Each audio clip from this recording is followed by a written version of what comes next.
A listener named Beth writes in, "Hi, Pastor John. I'm a woman who enjoys being a woman. I have no desire to be a man or to compete to be better than men at being masculine. For a couple of years now, I have felt drawn to police work as a vocation. I am unmarried, and should I become married and my husband object, I would discontinue work as a police officer. At this point, my question is a question of principle.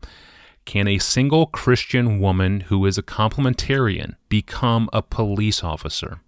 I love Beth's spirit, and I hope I can be of help without telling her what she should do. Exactly. Here's how I've approached these kinds of issues, because police officer is just one of so many questions that arise. If you want to be a godly man or woman and walk in paths of relationships with the opposite sex that are pleasing to the Lord. And I've tried to wrestle with the scriptures, which is, I hope and pray, my final authority in these matters. And I've come up with a general definition of what I think the heart of mature manhood and the heart of mature womanhood are. And then I've argued these and spelled them out in a little book called What's the Difference? And these are really foundational for me, and they help me answer a lot of questions. Let me give you the definitions and then try to show how they apply to this. At the heart of mature manhood is a sense of benevolent responsibility to lead, a sense of responsibility to lead, provide for, and protect women in ways appropriate to a man's differing relationships. The postman won't relate to the lady at the door the way the husband will, but he will be a man. At the heart of mature womanhood is a freeing disposition to affirm, receive, and nurture strength and leadership from worthy men in ways appropriate to a woman's differing relationships. So though I take a little book, to unpack those two definitions. Now, in the home, the Bible makes plain that these definitions imply a leadership role for men that bear the burden of loving, leading the wife like Christ, and implies in the church that men bear the responsibility to lead the church as elders. But what about outside the church, in thousands of possible roles that men and women may fill in society? And my sense is that it is unwise to make a list of women's jobs and men's jobs.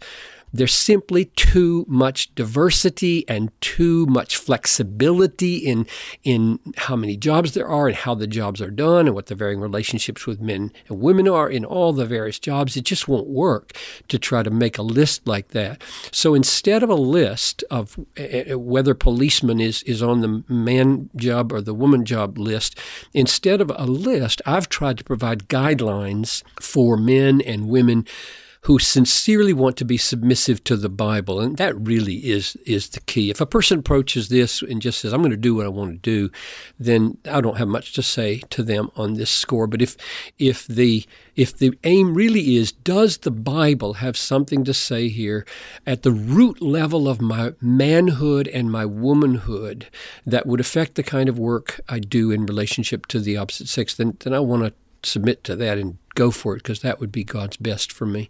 So here's one possible set of criteria that I've tried to develop over the years in assessing which roles are appropriate for men and women, which aren't. It seems to me that all the acts of influence or guidance or leadership between men and women can be described along two continuums.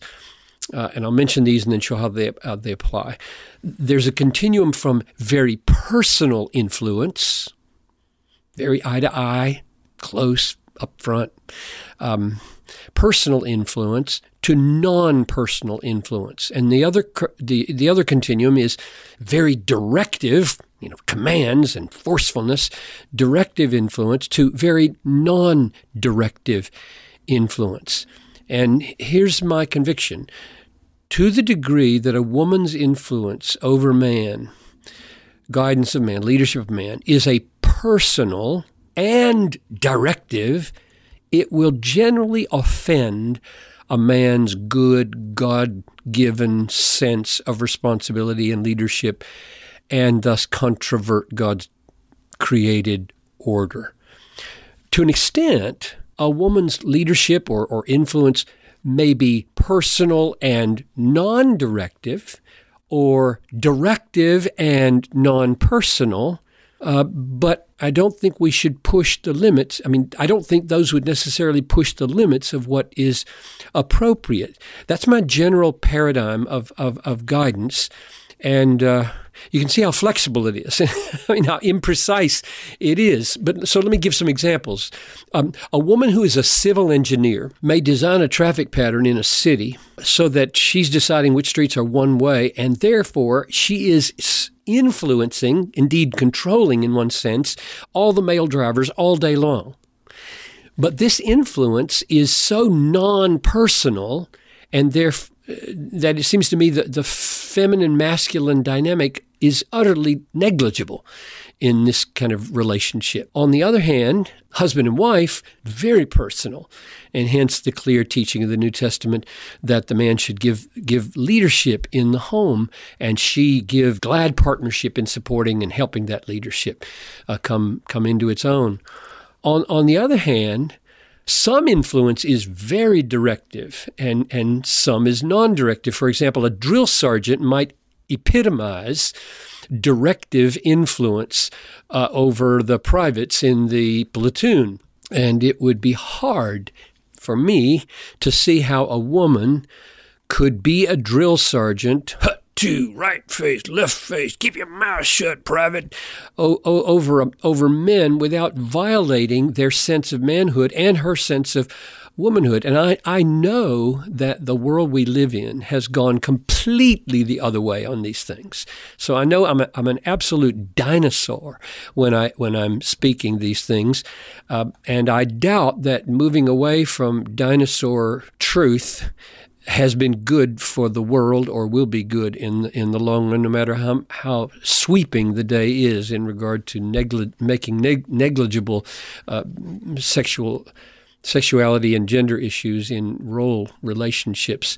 So if you combine those two continuums that I just mentioned, I would say it like this. If a woman's job involves a good deal of directives toward men, they'll need in general, I think, to be non-personal, or men and women won't flourish, I don't think, in the long run in that relationship without compromising profound biblical and psychological issues. And conversely, if a woman's relationship to a man is very personal, then the way she offers guidance and influence will, I think, need to be more non-directive. And my own view is that there are some roles in society that will strain godly manhood and womanhood to the breaking point. But I leave women and men in those roles to sort that out. I've never tried to make that list. So the key is, do they deeply want to shape their whole lives by Scripture? And we may come to different views on some roles, but that submission to Scripture is a great common ground. So good. Thank you, Pastor John. And there was mention of the book, What is the Difference?, which is a little 90-page book you can download and read free of charge at desiringgod.org/books. It's titled, What's the Difference? Tomorrow, a listener asks, how culturally up-to-date must my pastor be, especially when it comes to getting a handle on all the ethical questions in the news? And I know a lot of pastors feel perpetually behind and out of touch with the news cycle, and especially this summer. And John Piper will have some refreshing counsel for pastors. I'm your host, Tony Reinke. We'll see you tomorrow.